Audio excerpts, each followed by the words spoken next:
बऱ्याच वेळेस असा प्रश्न विचारला जातो की आई वडिलांना आपली प्रॉपर्टी मुलांच्या नावे करायची असेल तर मृत्यूपत्राच्या प्रक्रिये व्यतिरिक्त अजून कशा प्रकारे प्रॉपर्टी मुलांच्या नावे करता येईल। तर लक्षात घ्या, मृत्यूपत्र किंवा विल हे मृत्यूनंतर ती प्रॉपर्टी कोणाच्या नावे जाईल यासाठी करतात। म्हणजेच काय तर त्या व्यक्तीच्या मृत्यूनंतर त्या प्रॉपर्टीचं काय होणार हे ती व्यक्ती लिहून ठेवते, त्यालाच आपण मृत्यूपत्र किंवा विल डीड असं म्हणतो।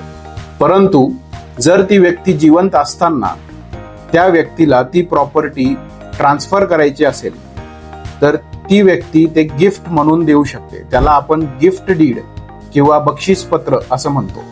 तर घरामध्ये मुलाला किंवा मुलीला गिफ्ट डीड करून प्रॉपर्टी ट्रान्सफर करता येते आणि गिफ्ट डीड हे रेजिस्टर्ड डॉक्युमेंट असते। बक्षीसपत्र म्हणजेच गिफ्ट डीड बद्दल अधिक माहिती हवी असल्यास कमेंट करा। अशाच कायदेशीर बाबी सोप्या भाषेत समजून घेण्यासाठी चॅनलला फॉलो करा।